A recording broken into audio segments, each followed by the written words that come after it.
La sensación no es la más adecuada. Bueno, Juan Luis Pozo,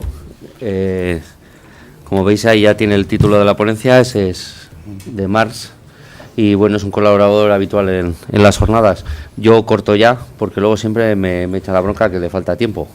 O sea que hasta ahí... ¿Cuánto tiempo tengo? ¿10 minutos? Hasta y media, porque luego vienen los militares y esos son serios.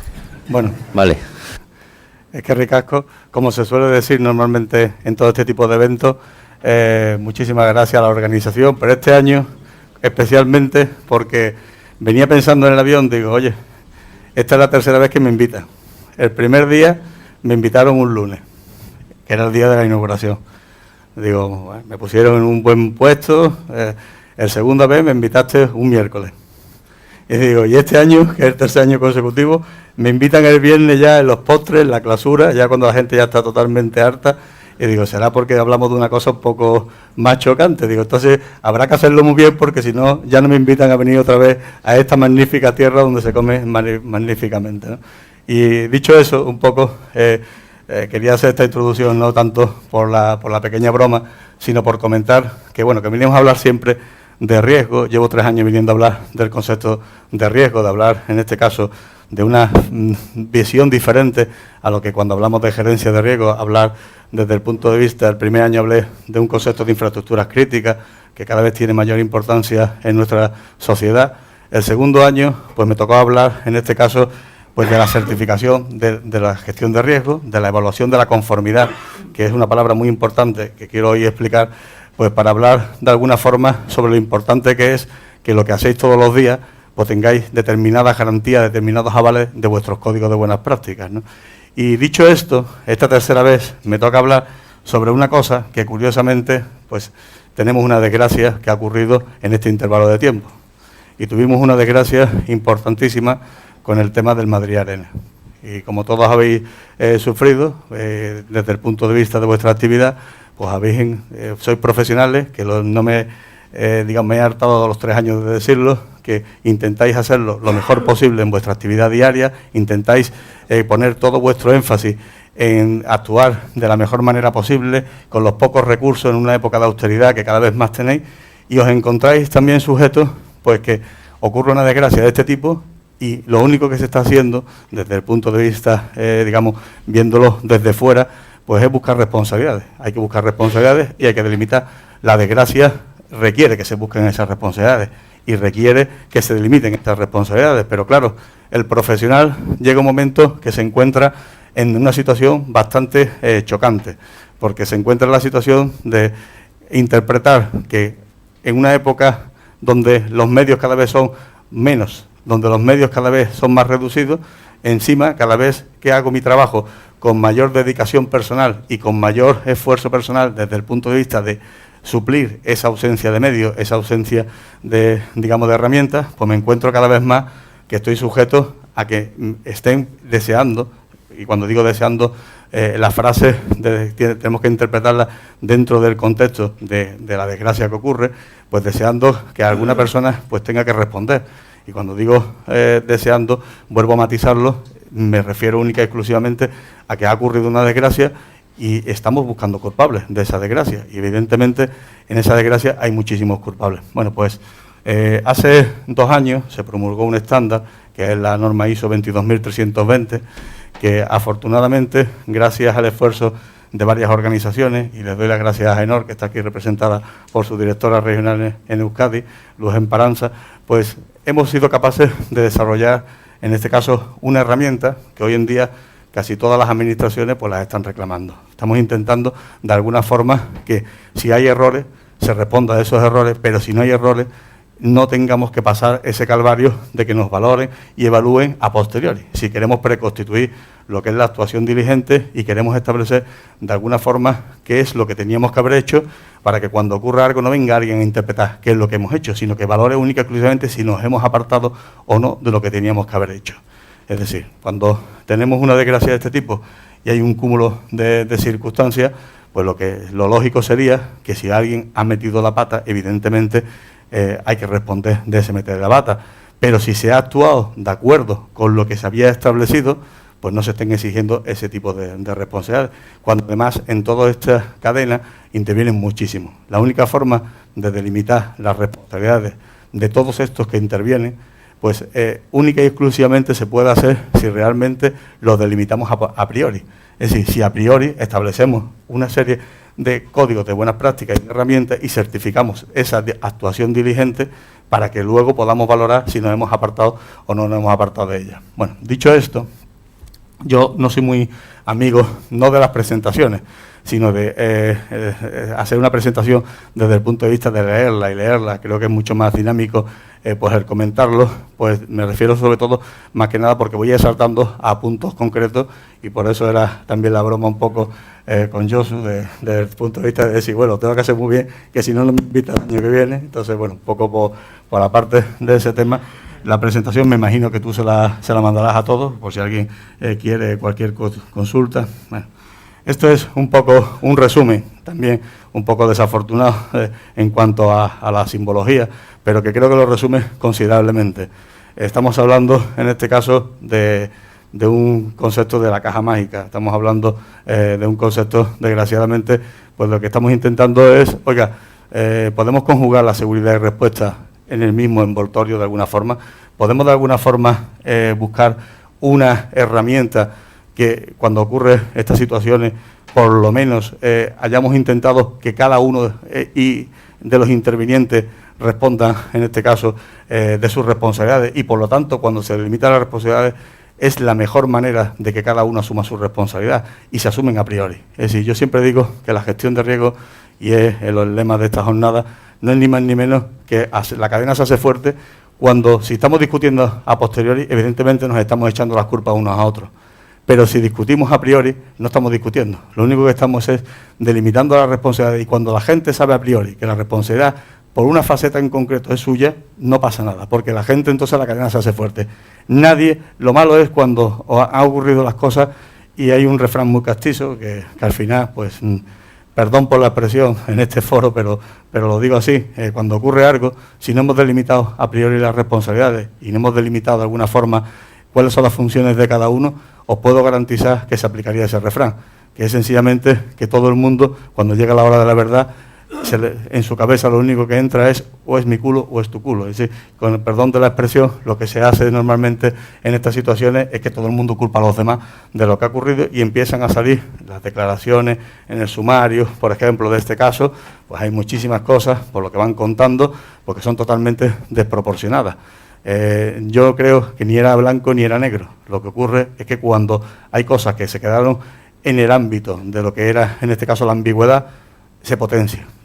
La Fiscalía siempre dice en estas situaciones que para ello es un chollo, llamémosle entre comillas lo del chollo, por volver otra vez a no hacer frivolizar con una palabra de lo que es la exigencia de unas responsabilidades por algo como una tragedia de este tipo, pero que ellos siempre dicen que cuando ocurre algo y las cosas no están bien hechas, no pasa nada, imputan a 5 o 6, que verás cómo se echan las culpas, que cuando se echan las culpas, lo único que queda claro es que lo que ha ocurrido por negligencia, por lo tanto existe responsabilidad.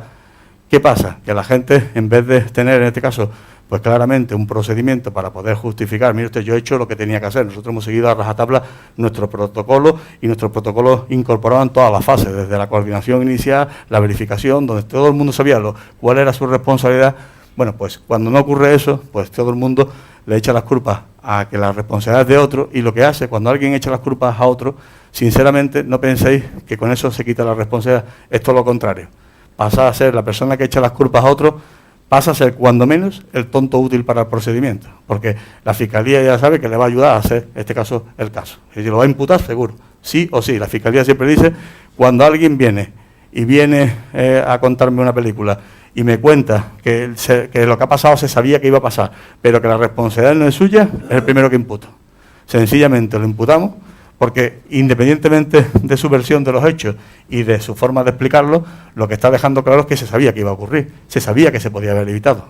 Y esa persona, en un momento dado, como siempre te dicen, nunca va a venir a echarse las culpas y decir la culpa es mía, señoría, o sea, yo tengo la culpa, no.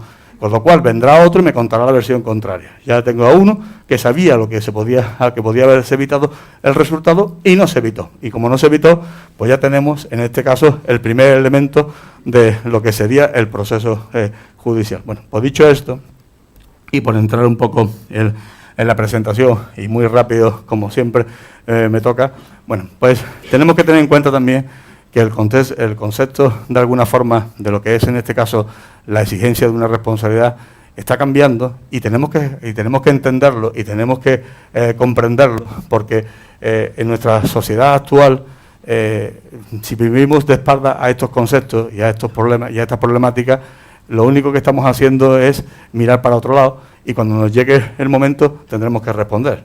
Es decir, hoy en día, en cualquier, digamos, actividad, el riesgo principal que hay ahora mismo es siempre el riesgo reputacional. Quiero decir con esto, aunque vosotros estéis en un escalafón, algunos con posibilidad de mando y otras personas no tienen posibilidad de mando y os encontréis, pero siempre, cuando sale un escándalo hay que buscar un culpable. Y desgraciadamente, hoy en día el riesgo reputacional, en vez de gestionarlo, lo que se hace es que se convierte digamos, en un arma arrojadiza en el momento que ocurre cualquier cosa. Por lo tanto, la nueva concepción del riesgo reputacional es importante que todas las organizaciones se sensibilicen desde el principio que hay que trabajar para hacer frente. ¿Y cómo se hace frente al riesgo reputacional? Pues sencillamente teniendo herramientas desde el punto de vista de protocolos de actuación y teniendo, digamos, herramientas que nos ayuden a decir, no, mire, esto no me lo invento yo, esto lo he certificado, lo he gestionado según unos estándares internacionales, con lo cual estamos haciendo lo máximo que se puede hacer en esta actividad.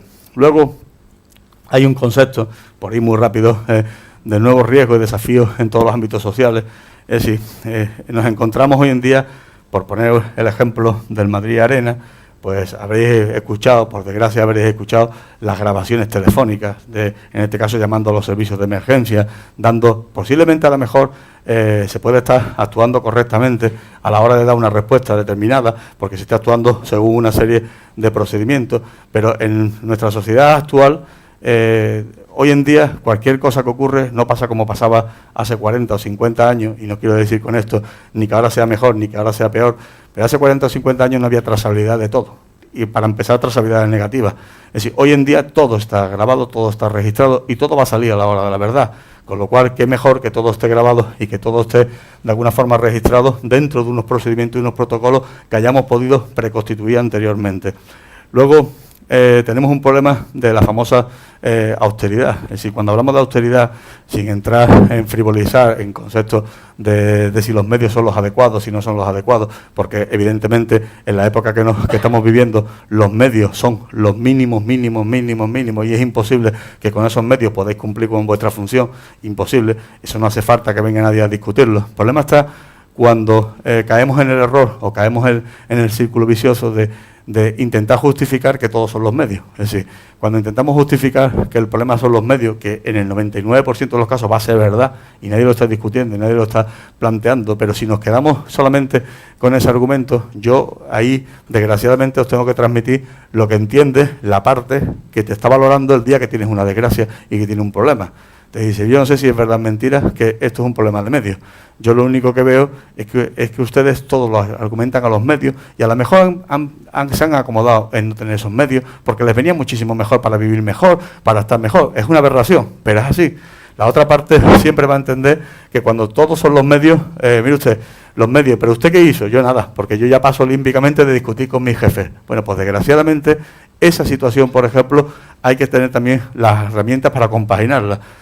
Hay que intentar justificar que los medios nos han, por ejemplo, cuando antes estaba yo viendo la última parte de la anterior presentación y hablaban del compañero de la Cámara que no se tuvo 3 meses después, es decir, si argumentáramos que al final por un problema de medios no pudimos hacer un salvamento porque no llegó a tiempo, porque no teníamos ese medio, es decir, vamos a tener un problema serio.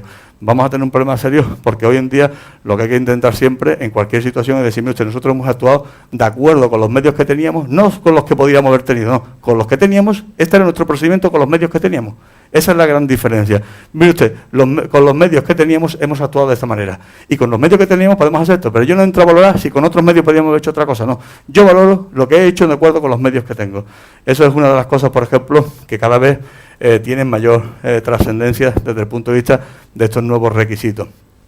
Cuando hablamos de una mayor exigencia social, de transparencia y buen gobierno, que son palabras que están muy de moda y que desgraciadamente pues cada día las escuchamos más en nuestros medios de comunicación, porque se le aplica a nuestra clase política en todos los sentidos y están llenándose la boca, pues desgraciadamente en nuestras actividades diarias también nos encontramos sujetos a este problema. Y nos encontramos sujetos a este problema porque a muchísimas veces tenemos, digamos, la deformación o desgraciadamente la forma habitual de haber trabajado siempre en muchas organizaciones, de que las cosas tenían ciertos grados de opacidad. Y cuando digo cierto grado de opacidad, me voy a explicar para que lo entendáis perfectamente. Es decir, los procesos de toma de decisiones, la jerarquía, lo que son los protocolos, hay muchísimas veces que esto ocurre muchísimo en otros ámbitos de otros profesionales que se dedican a las emergencias y lo han sufrido y lo han trabajado muchísimo, pues para de alguna forma justificar, que me refería a los profesionales sanitarios. Los profesionales sanitarios desde hace muchísimos años han trabajado muchísimo, que no se les acusara de que redactaban las historias clínicas posteriores. Y han trabajado muchísimo y han hecho muchísimo esfuerzo por poder justificar. Mire usted, nosotros trabajamos, sí, tenemos una transparencia absoluta. Desde el primer momento esto está registrado, es transparente, aquí está. Es decir, hemos trabajado porque siempre ocurría, los jueces siempre te decían que cada vez que tenían el problema, nunca mejor dicho, de un muerto encima de la mesa, se presentaban en urgencia y se encontraban a los sanitarios redactando y modificando las historias clínicas.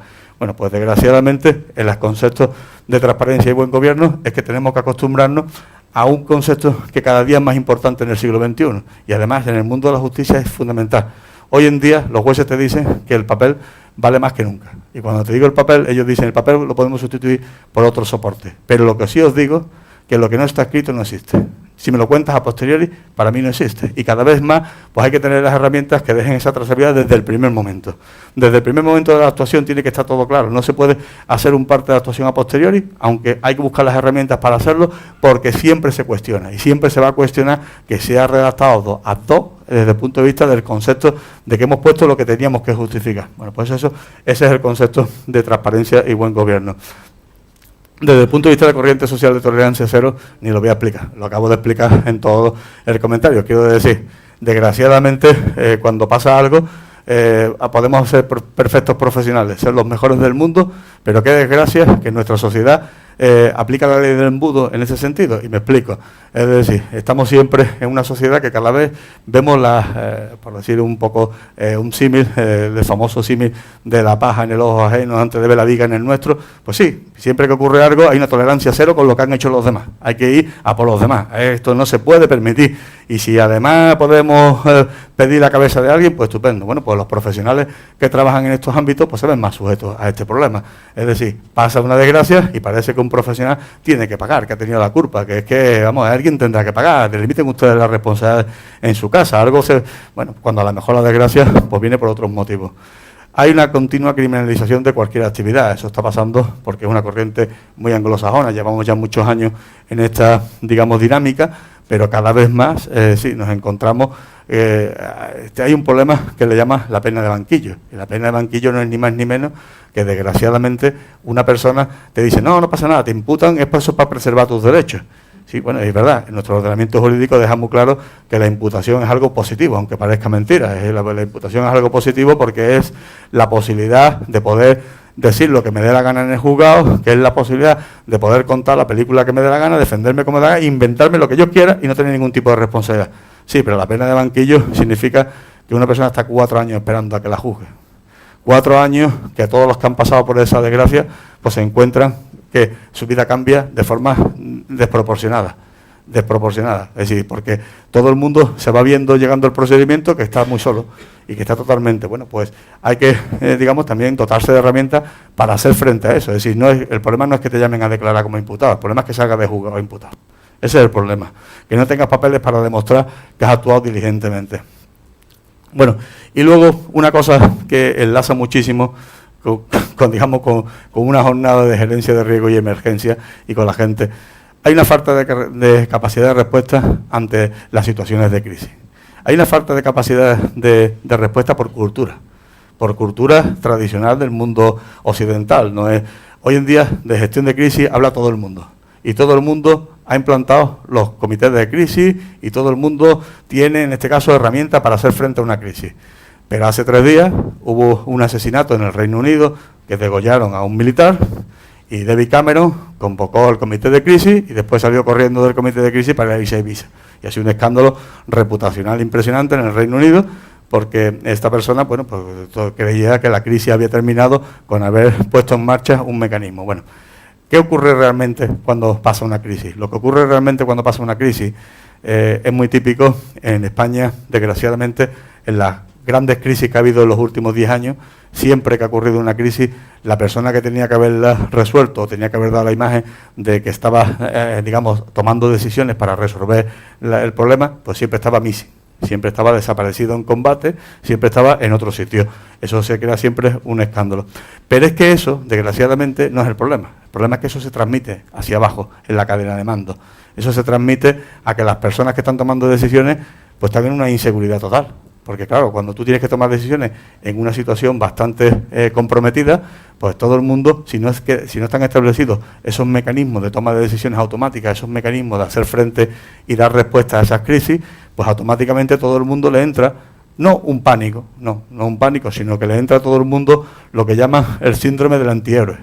Es decir, siempre hay alguien que se encomienda a Dios y al diablo y se tira, digamos, bajo su responsabilidad, asume y se lanza a la piscina y hace todo lo que tiene que hacer, pero también ocurre el síndrome del antihéroe. Hay muchísima gente que dice, yo no asumo responsabilidad, se van tiempos, porque aquí nadie asume la responsabilidad, porque yo no puedo tomar esta decisión, y se toman decisiones incorrectas. Ese es el concepto de, digamos, de falta de capacidad de respuesta, que es uno de los grandes hándicaps de nuestra sociedad. Pero es uno de los problemas o de los factores que generan, digamos, las responsabilidades penales. Y hoy en día, pues esto se acaba pues teniendo herramientas pues para que esas tomas de decisiones estén preconstituidas y estén, digamos, de alguna forma preconcebidas. Y hoy en día todo se puede preconstituir y todo se puede preconcebir. Aunque parezca mentira, y eso es un poco el objeto de esta norma ISO 22320, que voy a rápidamente explicaros. Esto me lo voy a saltar, perdonadme, que solamente por... Mira, hay un marco de referencia de la Unión Europea de lo que es la gestión de crisis. La Unión Europea ha digamos, planificado la gestión de crisis. Otra cosa es que, curiosamente, yo he dicho antes que la gestión de crisis es uno de los grandes hándicaps de, digamos, de lo que es España, por decirlo de alguna manera. Pues curiosamente estamos mucho más avanzados que muchos otros europeos. De hecho, en Italia están empezando ahora. Yo estoy yendo para Italia pues, para intentar de alguna forma implantar algunos sistemas que estamos implantando aquí, pero la Unión Europea ha funcionado muchísimo y sobre todo a raíz del terremoto de Japón. Hubo una gran psicosis hace 2 años en la Unión Europea de que este tipo de actuaciones había que protocolizarlas, que había que procedimentarlas, pero al final se está haciendo mucha gestión documental, se está protocolizando todo, pero a aspectos documentales. No se está formando a la gente, no se está preparando la capacidad de respuesta y sobre todo no se está irradiando. Vosotros podéis sorprender, a lo mejor digo una burrada por vuestro trabajo del día a día, pero podéis sorprender que a lo mejor os encontráis un día que os cuentan que en vuestra estructura de mando hay unos comités de crisis, hay unas tomas de decisiones, hay unos protocolos, hay unos procedimientos que están integrados en no sé qué cuántas estructuras y vosotros muchas veces decís, ¿y cuándo nos vais a formar? ¿Cuándo nos vais a dar, en este caso, explicaciones sobre cómo se está haciendo esto a otros niveles? Bueno, pues la Unión Europea al final pues definió varios escenarios de preparación, alerta, respuesta, postdesastre, reconstrucción, prevención y mitigación. Y esos escenarios, lo que hemos intentado, cuando yo os decía este esfuerzo que hemos hecho conjuntamente con AENOR y otras organizaciones, es definir un sistema para evaluarlo, para evaluar quién es el responsable de cada uno de ellos y quién tiene que responder. ¿Para qué? No para que tenga que responder nadie, sino para todo lo contrario, para que cada palo aguante su vela desde el punto de vista que todo el mundo sepa cuál es su responsabilidad y que en esa responsabilidad todo el mundo sepa, si hacemos una certificación de un sistema, que si yo me salgo, y voy a explicar también un concepto de la certificación, ahora vuelvo a él, pero cuando certificamos un sistema, es decir, nadie está diciendo que con una certificación de un sistema se esté garantizando la no responsabilidad. Esto es lo contrario. Es decir, y me explico con el concepto que puede ser un poco chocante. La mayor parte de las veces, cuando ocurre una responsabilidad, y eso es un concepto que no se explica casi nunca a nadie, no se le explica o no se le da un concepto práctico, cuando ocurre una responsabilidad, en el 90% de las veces es por la omisión de un deber, no por la acción. Es decir, en las responsabilidades tenemos, según nuestro ordenamiento jurídico, dos tipos de responsabilidades. Una por la acción directa, es decir, yo empujo a una persona aquí, a Joshua ahora, para que no me va a invitar, lo empujo, lo tiro de la tarima y, por decirlo de alguna forma en ese comentario, tengo una responsabilidad porque le he causado un daño. Pero el problema normalmente es que la mayor parte de las responsabilidades son cuando ocurre algo y se intenta delimitar quién podía haber puesto los medios para que eso se haya evitado. Y esas son las responsabilidades por omisión. Cuando se hace, en este caso, la certificación de un sistema, lo que se está haciendo única y exclusivamente es hacer frente a las responsabilidades por omisión, que son las que realmente tienen que preocupar. No estamos hablando de que nadie que meta la pata no vaya a tener responsabilidad. No. No es el concepto de meter la pata mal entendido. Estamos diciendo que el 90% de las veces las personas que se ven sujetas a una responsabilidad o a un lío de este tipo se ven sujetas porque ha habido una omisión de un deber, porque alguien, y de repente cogen un organigrama, o al que pasaba por allí, a la persona que estaba allí en aquel momento encima trabajando o actuando, y se le echa las culpas. Porque usted tenía que haber actuado de esta otra manera en vez de haber actuado de esta manera. Y esas responsabilidades son las que realmente hay que hacer frente. Porque aparte de ser las, digamos, el 90% de las responsabilidades son para las que realmente estamos aquí. Aquí no estamos para hacer frente a las responsabilidades de quien mete la pata intencionalmente y actúa de una forma dolosa o actúa, en este caso, negligentemente, que no es ninguno de los casos, curiosamente, porque yo estoy harto de ver situaciones de responsabilidades, de imputación de responsabilidades penales, y os puedo decir que en 24 años de experiencia yo no he visto ninguna que haya sido por acción. Ninguna, de profesionales, nunca. Todas son siempre, en este caso, por la omisión de un deber. Personas que se ven sujetas porque están en un organigrama de una organización. Bueno, pues la certificación lo que pretende es ayudar y dar, en este caso, un soporte a que esos procedimientos, esos registros que demuestran que se están haciendo las cosas de acuerdo con unos protocolos, unos procedimientos, existen. Y que esa delimitación de responsabilidades, que es la parte más importante que marca la norma ISO 22320, esa delimitación de responsabilidades se ha hecho a priori y que esa delimitación de responsabilidades es correcta y está perfectamente definida. Bueno, pues partiendo de este esquema, cuando os decía que hemos hecho un esfuerzo era porque esto engloba dos partes de acuerdo con la norma. Una que es propiamente de la ISO 22320 y otra que es de la, digamos, de lo que sería una gestión de riesgo. Lo que es, en este caso, una evaluación de los riesgos a priori y lo que sería que es la ISO 23000.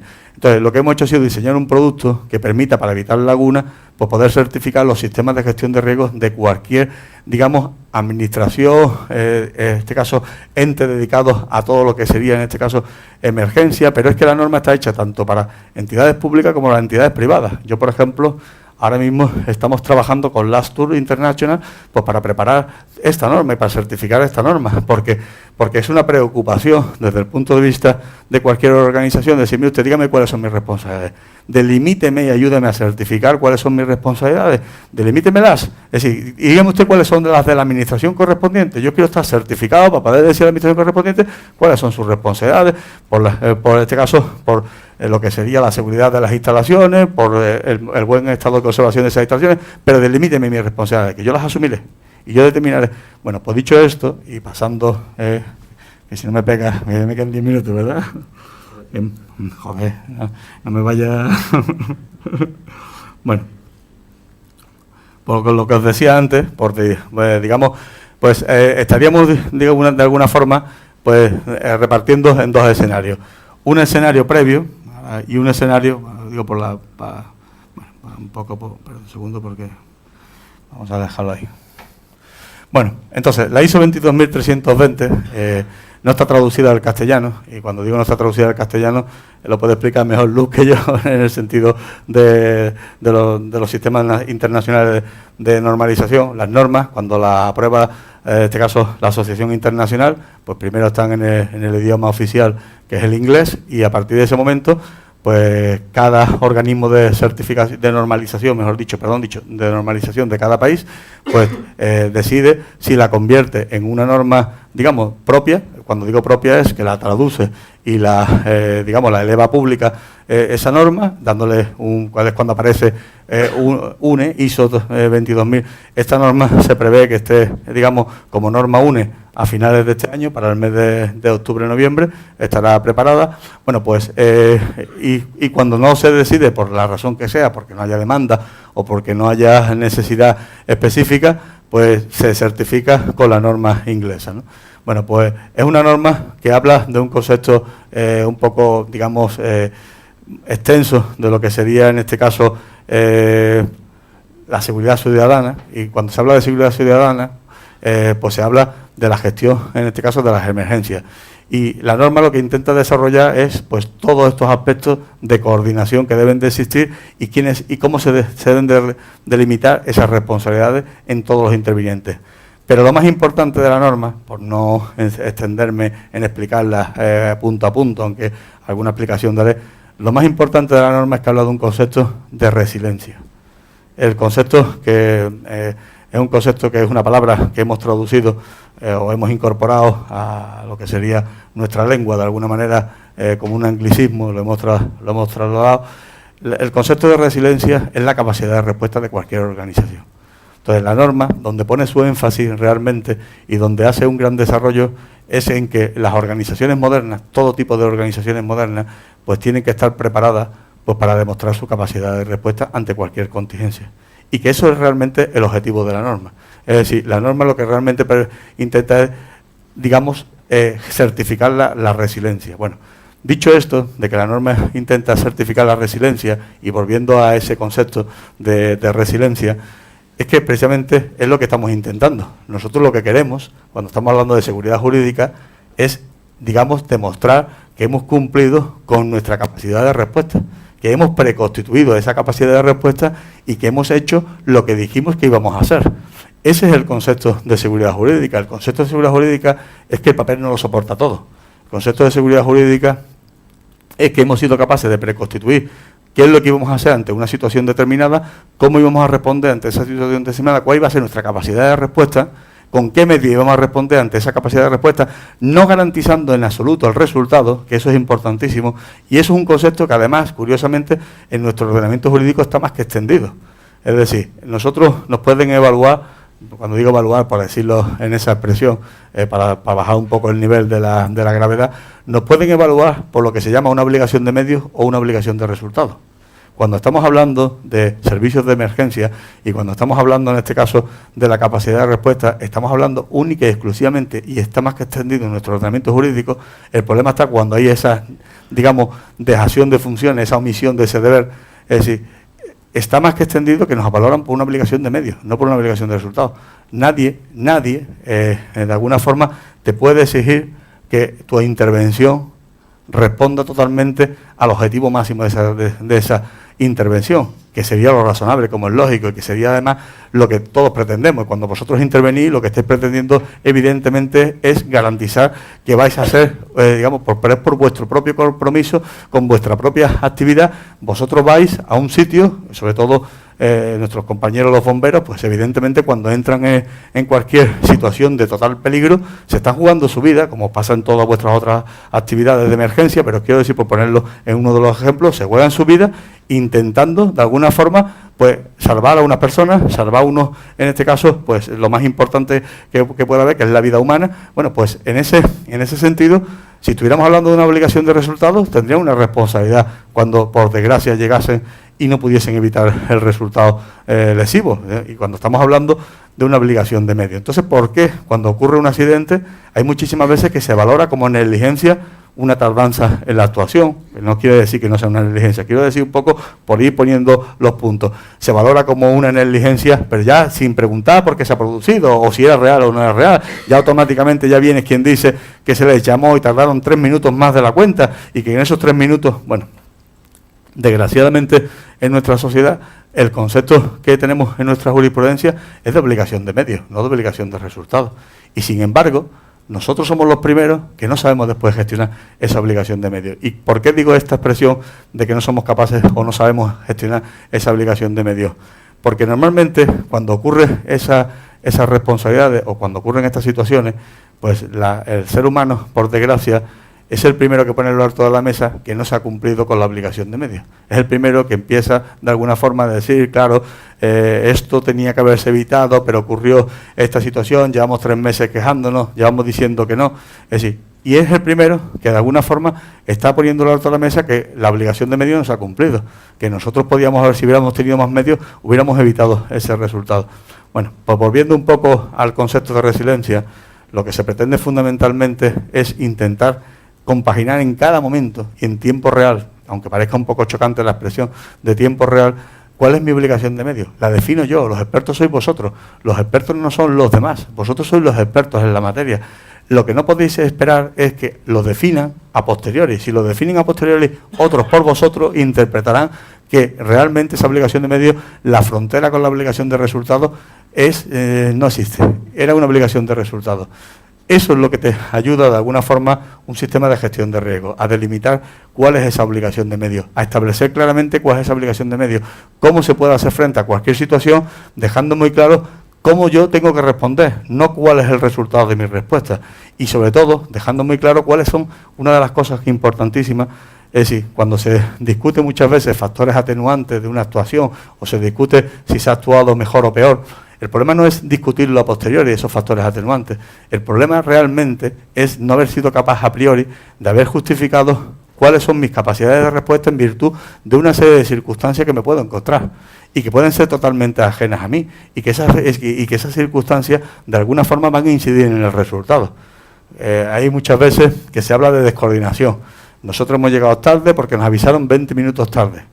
Y claro, cuando tú solo cuentas a posteriori a alguien, lo que entiendes es que lo mismo os habéis justificado porque os ha dado la gana, porque estáis con otro conflicto, porque estáis en otra guerra, porque no sé qué, porque no sé cuánto, porque no es verdad, porque siempre vendrá alguno, que es lo que quiero decir también, que siempre vendrá alguno y dirá que son mentiras.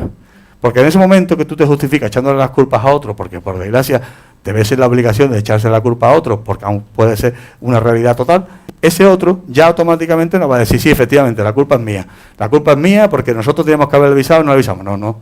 Ese otro buscará argumentos para decir todo lo contrario, estos son unos negligentes absolutos porque nosotros cumplimos a rajatabla con nuestros tiempos, llamamos, dimos la información. ¿Qué ocurre? Porque esas situaciones, hoy en día, lo que se pretende desde un sistema de gestión de riesgo es, digamos, evaluarlas a priori, establecer cuáles son esos problemas de comunicación, de coordinación, cuáles son los, digamos, esos riesgos que se suben y cuáles son los rangos y esas horquillas de error que hay, y establecerlo a priori y no discutirlos a posteriori. Josu, no me pegue, ¿eh? No me pegue, que... Bueno, me voy a saltar me voy a saltar queriendo... Perdonadme. Mira. Bueno, cuando yo hablaba que lo dividía en dos partes, era sencillamente por explicaros esto y termino ya con esta parte, que es integrarlo todo en la otra parte, que es la evaluación de riesgo. Cuando hablamos solamente de capacidad de respuesta, caemos en el error de estar valorando nosotros las respuestas, y nosotros no tenemos que valorar las respuestas. Por eso hemos integrado en un sistema de gestión de riesgo, hemos integrado las dos normas, la 22.320 de capacidad de respuesta y la 31.000, que es una norma, en este caso, de evaluación de riesgo. Porque lo que se intenta, y esto es un tema que se está trabajando muchísimo por muchísimas organizaciones, empezando por el sector sanitario, les ha dado un resultado tremendo con sus códigos de buenas prácticas desde el punto de vista de la responsabilidad. Lo que se intenta es, digamos, elaborar de alguna forma eso que os acabo de decir, es decir, eso que es delimitar realmente cuáles son los riesgos de mi actividad y cuál de estos riesgos influye totalmente en mi capacidad de respuesta y condiciona totalmente mi capacidad de respuesta, y establecer y certificar, porque el concepto de certificar, y ahora vuelvo otra vez a explicarlo, la certificación no es ni más ni menos que un concepto que se denomina evaluación de conformidad con algo, ¿vale? Queda muy bonito eso de evaluación de conformidad, ¿vale? La conformidad no es, mire usted, yo respondo de esta manera y tardo 20 minutos en llegar, no, mire usted, no es ese el concepto, no es decir, porque me voy a poner 20 minutos de margen para justificarme, no. La cuestión está en decir, mire usted, yo tengo unos tiempos de respuesta que están entre los 5 minutos en esta circunstancia y los 30 minutos en esta circunstancia. Y yo tengo evaluado todas las situaciones que me puedo encontrar. Las tenemos, digamos, desarrolladas. Y lo que hacemos siempre es que cada vez que tenemos una situación valoramos dentro de esta horquilla si hemos cumplido o no hemos cumplido. Retroalimentamos el proceso y evaluamos si nos estamos equivocando o no nos estamos equivocando en nuestro proceso. ¿Qué ocurre? Que lo que te da seguridad jurídica es demostrar que tiene una trazabilidad de tus actuaciones.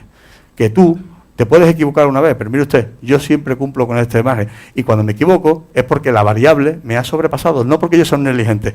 Pero eso tiene credibilidad cuando está escrito. Y cuando está escrito se refiere a cuando puede demostrarme usted de 400 actuaciones, siempre hemos respondido en esas 400 actuaciones en el margen que dijimos que podíamos responder. Si una vez nos salimos del margen, por algo que habrá sido, pero no ha sido por negligencia. Habrá sido porque esta variable pues no la habíamos incorporado adecuadamente o porque esta variable ha pesado más de la cuenta. El problema está cuando lo discutimos a posteriori de la siguiente manera. Cuando nosotros lo que estamos discutiendo a posteriori es decir, no, mire usted, nosotros normalmente siempre atendemos en 10 minutos. Lo que pasa es que este día pues nos pasó un problema que tuvimos. Bueno, demuéstreme que siempre responden en 10 minutos.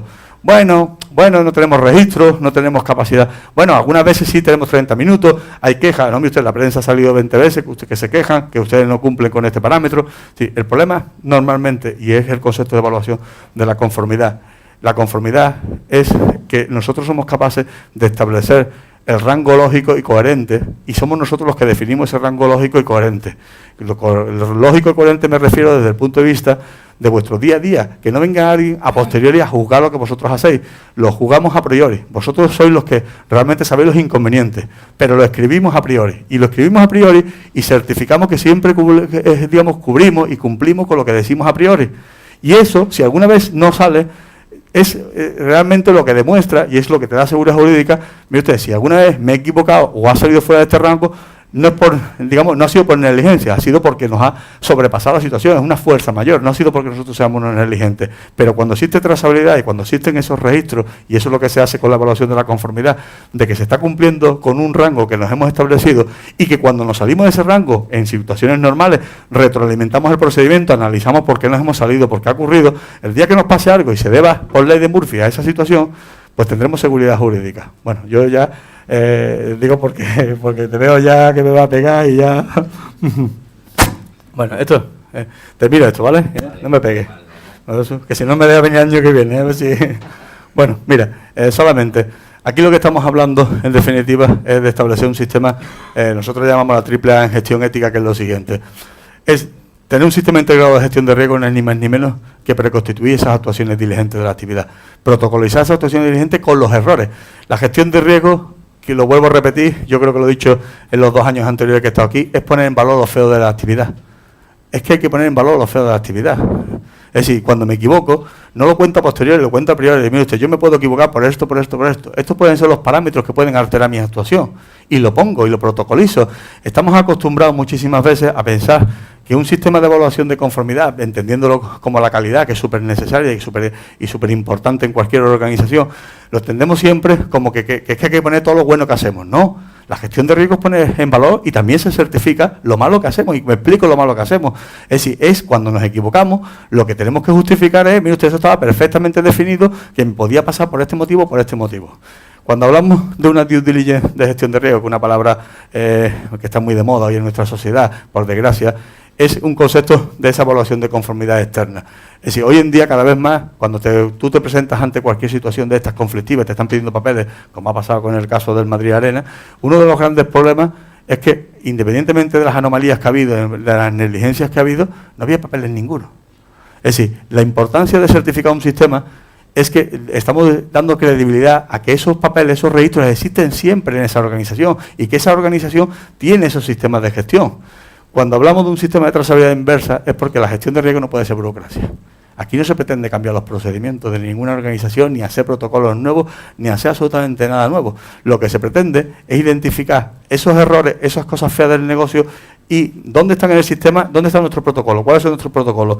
Vamos a incorporar en esos protocolos esos errores desde el punto de vista de gestión de riesgo para certificarlo. Cuando habla de trazabilidad inversa es porque la gestión de riesgo está reñida con la burocracia. Si es crear nuevos procedimientos, no, porque entonces no se hace. Es darle seguridad jurídica a los que ya hay. Y cuando hablamos del concepto de seguridad jurídica, del ESARTIA 2, que es un concepto jurídico, lo que estamos diciendo única y exclusivamente es que el estado del conocimiento, que es ese concepto, el estado del conocimiento lo ponéis vosotros. pero lo tenéis que poner vosotros, sois vosotros los que tenéis que redactar vuestros sistemas de gestión y certificarlos.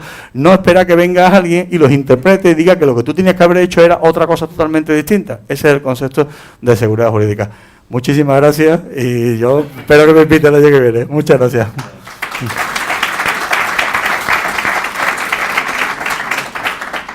Si tenéis alguna pregunta que hacerle a Juan Luis. Nos has dejado apabullado, ¿eh? Has corrido, pero...